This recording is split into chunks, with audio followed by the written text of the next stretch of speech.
Now let's start with the definition. This is from a brute force attack study titled Brute Force Attack on Real Web Passwords, authored by Swati 2022. Brute force attack is a hacking method that uses trial and error to crack passwords, login, credentials, and encryption keys. It is a simple yet reliable tactic for gaining unauthorized access to individual accounts and organization systems and networks. It is also known as a type of cyber attack in which an attacker attempts to gain unauthorized access to the system, account, or encrypted data by systematically trying all possible combinations of passwords, encryption keys, or other authentication methods until the correct one is found. So, is a brute force attack harmful?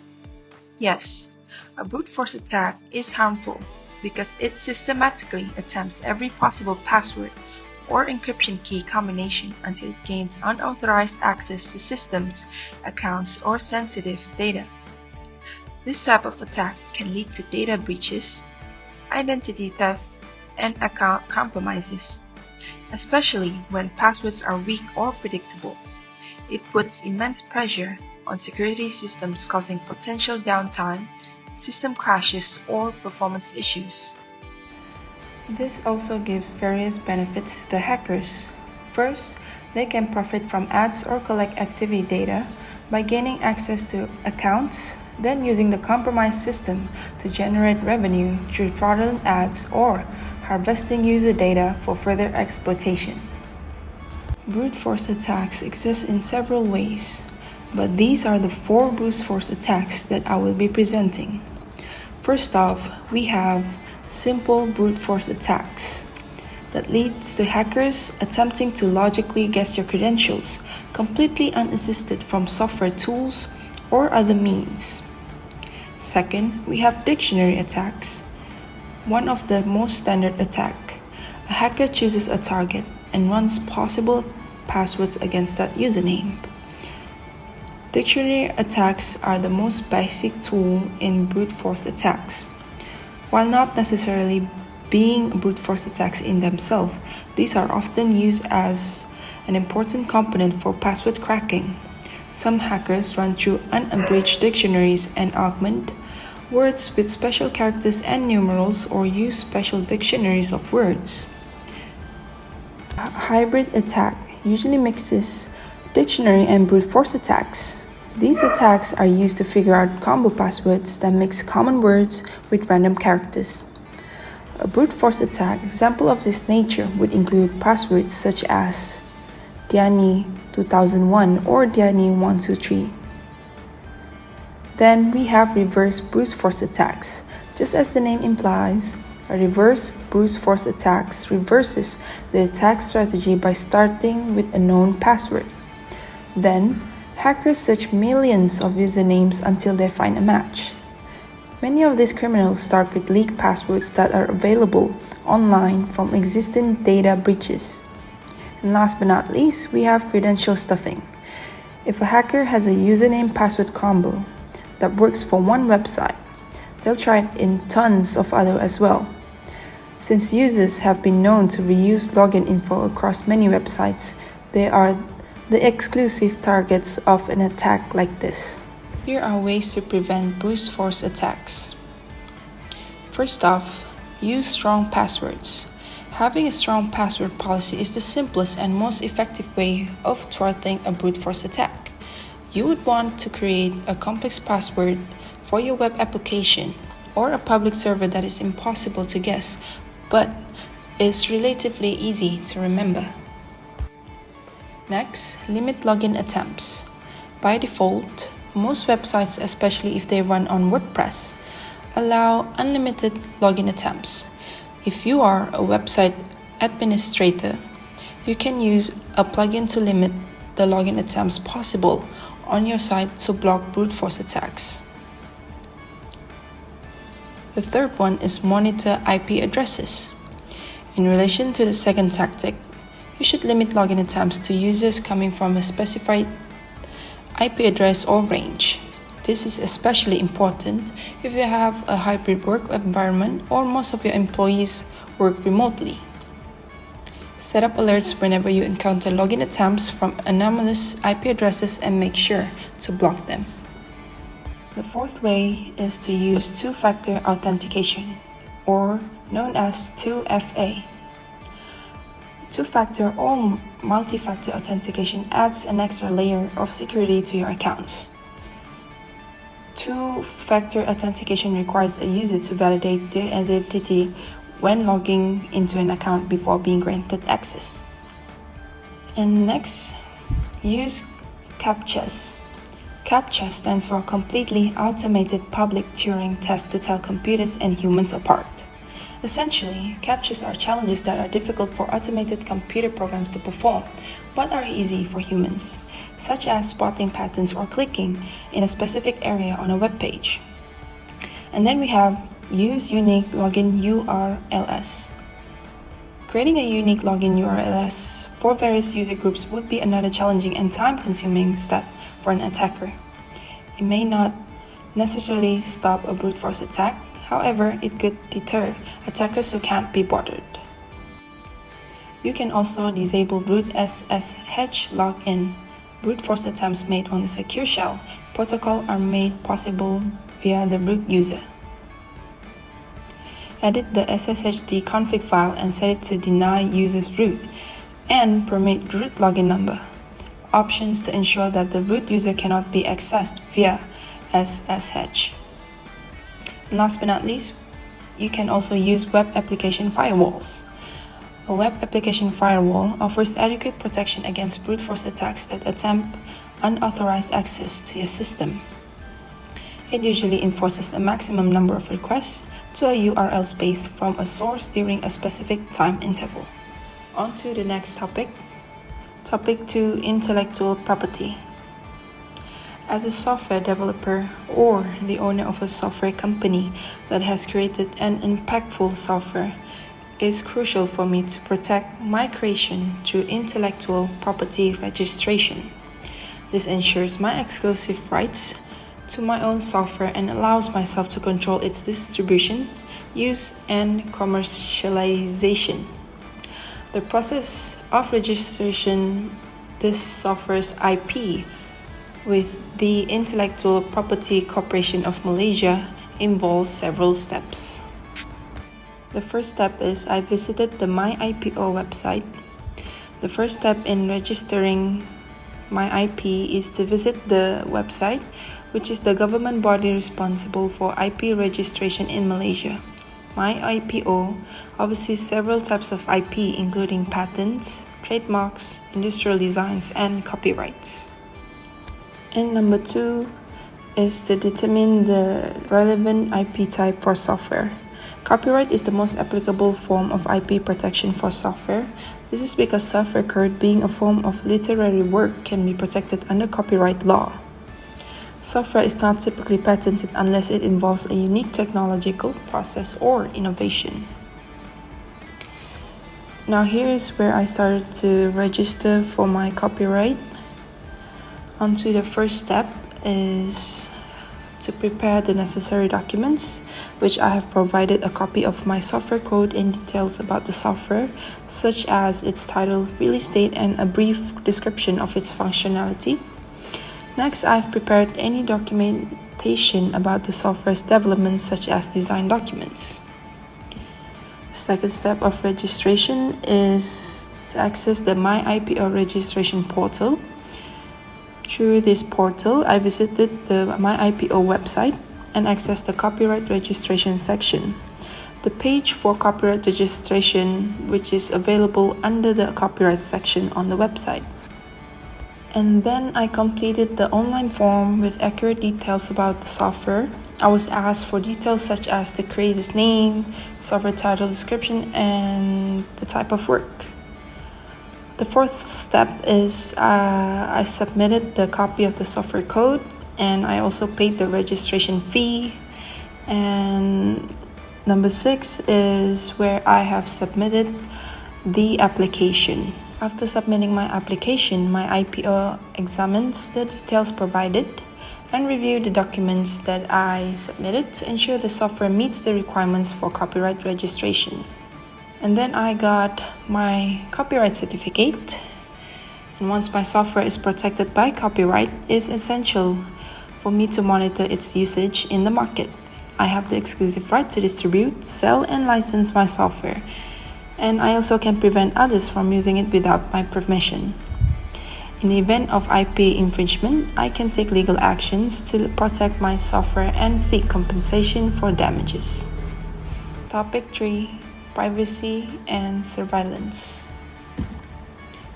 So what is surveillance? Surveillance refers to the systematic observation, tracking, or monitoring of individuals, groups, or environments with the goal of gathering information for various purposes, such as ensuring security, preventing criminal activity, or identifying potential threats. The use of surveillance has been recognized as an essential tool in maintaining the safety and security of the state. Here are the two types of surveillance. First off is electronic, and the second one is fixed surveillance. In electronic, we have wiretapping, which is intercepting phone calls or online communications to gather evidence or intelligence, typically with a warrant. Bugging, place hidden listening devices or cameras to monitor conversations or activities covertly. Video tapping is using CCTV cameras or video recording systems to monitor public or private areas for security or evidence. Geolocation tracking is when you use GPS or cell signals to track a person's or object's location in real time. Data mining is analyzing large data sets from various sources to identify patterns or potential threats, often for security or intelligence purposes. Social media mapping is monitoring and analyzing individuals' social media activities to track behavior, networks, or detect potential threats. And lastly, monitoring data and internet traffic, observing online activities including browsing and communication to detect suspicious or illegal behavior.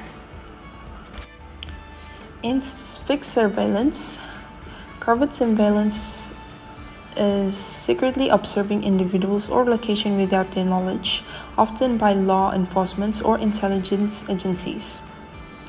The next one is stakeouts, is an extended surveillance of a specific location or person, usually from a hidden position to gather information or evidence as well. And the third one is physical observation, is a direct in-person monitoring of individuals or locations, often used when electronic surveillance is not possible or desirable. Here are a few examples of surveillance. Surveillance may take in many forms depending on its purpose and the technology used. So first one, we have physical surveillance, which is sometimes referred to as direct surveillance. Physical surveillance involves observing people or places in person. With physical surveillance, investigators can either follow suspects around a location or from a stationary position, also known as a stakeout. Next, we have electronic surveillance, which I have explained earlier. Electronic surveillance relies on electronic devices such as cameras, microphones, GPS trackers, and other monitoring tools to gather information. Electronic surveillance is typically used by security personnel to monitor individuals within public and private establishments, but it's also used by investigators who need to capture and record covert conversation or activities. Third one, we have computer surveillance. Not all crimes are committed in person, and that's where computer surveillance comes in. This method consists of monitoring an individual's computer usage, including their internet history, emails, and other online activities. Social media surveillance is when information shared on social media is not protected by a reasonable expectation of privacy. Therefore, investigators can monitor a suspect's social media activity to gather information about their activities, interests, and also contacts. And then we have financial surveillance. Financial surveillance involves monitoring financial transactions and activities to detect and prevent financial crimes such as money laundering. Financial surveillance can be done on an individual level or also corporate level. And lastly, we have biometric surveillance. Biometric surveillance uses various forms of technology to identify individuals based on physical characteristics such as fingerprints, facial recognitions, or iris scans. CCTV is a common tool used in biometric surveillance. Can we monitor our employee computers' activity? Yes, employers are often permitted to monitor their employees' computer activity, particularly in workplaces where security, productivity, or compliance with company policies is a concern. The methods for monitoring employee activity vary depending on the goals and legal boundaries of surveillance, but common examples include internet usage monitoring, which is many companies track the websites employees visit during work hours. This helps prevent access to non-work related sites such as social media or online shopping and ensures that employees are focused on their tasks. And the second one is we have email monitoring. It's where employers may monitor or even restrict employees' email usage, particularly for business correspondence. They can use email tracking tools to ensure that employees are complying with company policies or to detect any sensitive information being leaked. How is surveillance an ethical issue? One of the core arguments against surveillance is that it poses a threat to privacy, which is of value to the individual and to the society. This raises a number of questions about privacy, what it is, and to what extent and why it is valuable. Privacy is also of value to society at large. As noted, we may appear in public safe in the knowledge that our weaknesses are not on display for all to see, allowing for confident personal interaction. When we vote, we do so in the belief that no one can see our decision and treat us well or poorly in the light of how we voted. Privacy is thus important in the social context of democracy. In many cases, we do not want to know everything about everyone around us, and so privacy can protect the rest of us from being exposed to much information. Does the government spy on its citizens? Yes, the government may spy on their citizens, typically for reasons related to national security, law enforcement, or intelligence gathering. While this practice is often justified as a means of protecting citizens from terrorism, crime, or other threats, it can also raise significant concerns about privacy and civil liberties. Examples of how governments spy on their citizens include surveillance via technology. Governments also use sophisticated technologies like facial recognition, software, drones, and smartphone tracking to monitor citizens in public spaces. For example, the Chinese government has implemented extensive facial recognition system across cities to track the movement and behavior of individuals, particularly in the context of maintaining social control and monitoring dissent. And the next way is the phone tapping and email interception. Many governments have the ability to intercept phone calls, messages, or even emails. For instance, law enforcement agencies in various countries may tap phone lines to monitor criminal activity, or intelligence agencies might intercept communications to gather information on suspected threats. Here I have listed a few steps that an individual can take to block the public or the government's surveillance. First one we have is encrypt your data. Do encrypt your data, both in transit and at rest. While most governments may be able to break your encryption, it will take time and effort. If your data is not of the utmost importance to the government, it may not bother to see if you've taken the proper security steps. And the second one we have is to use a VPN. Use a virtual private network as your pathway to the internet. A VPN will protect your browsers from intruders and lower the number of ways that malicious actors, including governments, can break into your network. Next we have is to avoid public Wi-Fi for sensitive activities. Public Wi-Fi networks are often unsecured and can be used by attackers or surveillance agencies to monitor your internet activity. Avoid conducting sensitive activities such as online banking or shopping while connected to the public Wi-Fi. And then we have limit data sharing. Be mindful of the personal information you share online, especially on social media platforms. Avoid oversharing details that could be used to track or profile you. And last one we have is to know the law. The first thing to do is understand all of your country's laws. If you are concerned or have questions about part of the law, do contact a lawyer or someone who has the specialty in that field. Otherwise, familiarize yourself with what is legal and what is not. That will allow you to know what kind of legal basis you have to work from if you need it. Jump on to the next topic. We have topic for computer reliability. And why is reliability in computer system is important? Well, reliability in computer system is crucial because it ensures that the system consistently performs its intended functions without failure. Reliable systems provide stability, minimize downtime, and guarantee that data and processes are available when needed. For businesses, reliability is essential to maintaining operations, ensuring customer satisfaction, and protecting sensitive data in critical fields such as healthcare, finance, or even transportation. Unreliable systems can lead to catastrophic consequences, including financial loss, data breaches, or even endangering lives. Reliable computer systems also build trust with users, as they can rely on the system to work efficiently over time, reducing the risk of errors and enhancing overall performance. One of the examples of cases that resulted of computer is not reliable, which occurred during the 2003 Northeast blackout in the United States and Canada.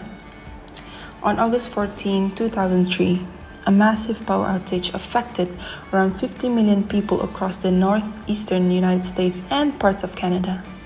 The blackout lasted for up to 4 days in some areas. The blackout was triggered by a combination of failures in the electrical grid, but a significant contributing factor was a lack of proper monitoring and the failure of computer systems used to manage the grid.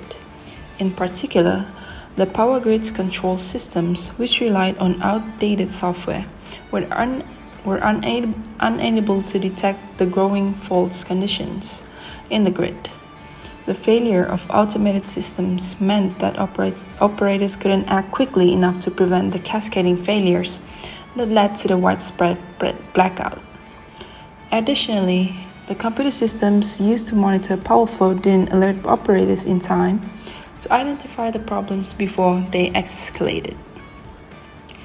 So in conclusion, the 2003 Northeast blackout serves as a critical example of how failures in computer systems reliability and inadequate infrastructure can lead to widespread disruptions. The combination of outdated software, poor communication, and insufficient training among operators contributed to the failure of automated systems, preventing timely intervention. This resulted in a massive power outage affecting over 50 million people and highlighting the need for improved monitoring, better maintenance practices, and more resilient computer systems in critical infrastructure to prevent such catastrophic events. Now we have the comparison of the old era of our phone, which is Nokia or BlackBerry, versus the current times that uses Android or Apple mobile phone.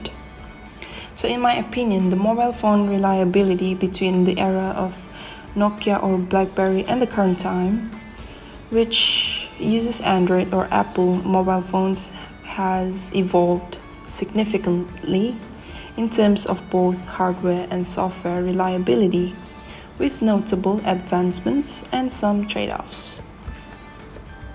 In terms of hardware reliability, the older generation devices were known for their exceptional hardware reliability. These phones were built to last, often with rugged designs that could withstand drops water exposure, and rough handling. Meanwhile, for the Android and Apple era, modern smartphones, particularly those running Android or iOS, have become more sophisticated in terms of hardware. While they are far more powerful with better displays, cameras, and faster processors, they are also more fragile. The trend towards larger, all-screen designs with glass bodies has made them more susceptible to cracks and scratches.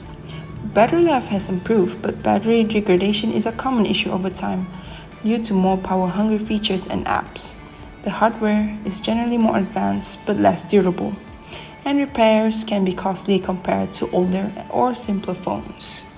While for software reliability, Nokia or BlackBerry era has a simple and straightforward kind of software, where Nokia used the Symbian OS, which was stable but lacked the features and flexibility we see today. Meanwhile, BlackBerry used a proprietary OS that was highly secure and efficient, especially for enterprise use, but again, it was not as feature-rich or user-friendly as modern systems. These systems were often more reliable in the sense that they did fewer things, which led to fewer crashes or bugs.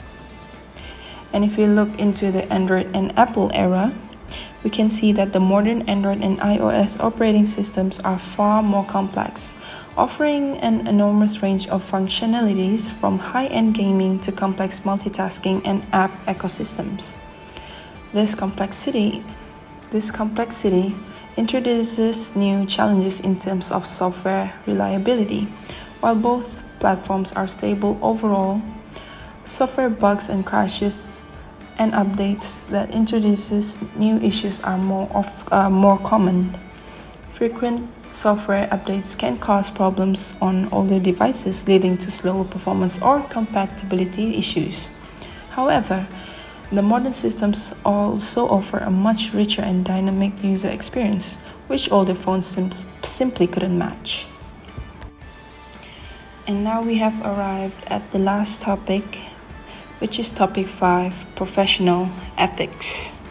A software engineer who developed the MySejahtera mobile app is expected to adhere to a professional code of ethics guided by core principles that help ensure the ethical responsibility of the engineer in their work.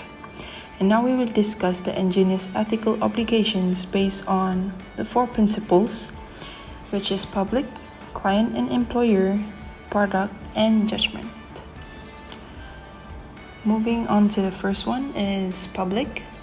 So the software engineer must ensure that the MySejahtera app is developed and maintained in a way that prioritizes the safety, well-being, and privacy of the public.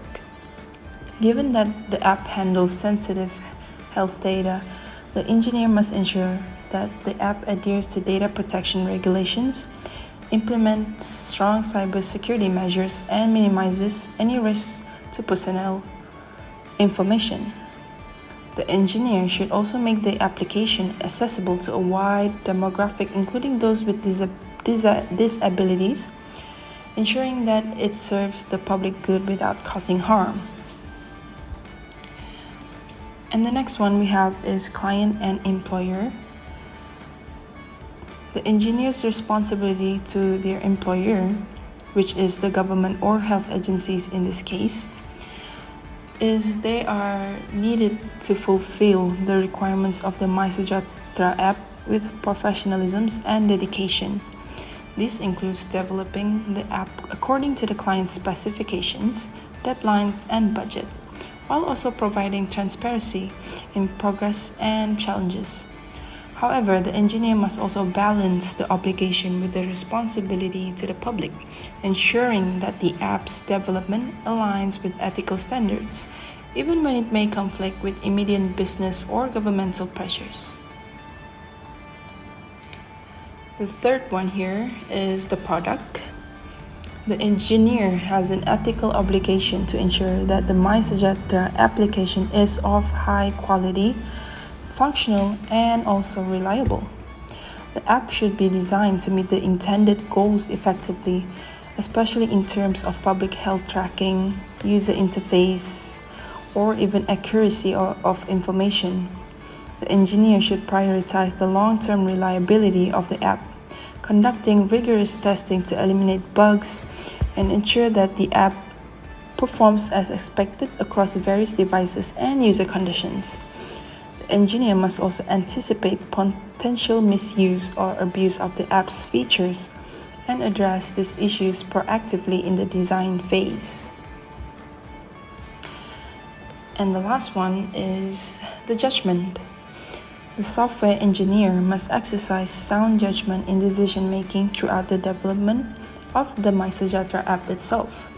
This includes making informed choices about the app's features, data storage, and privacy measures.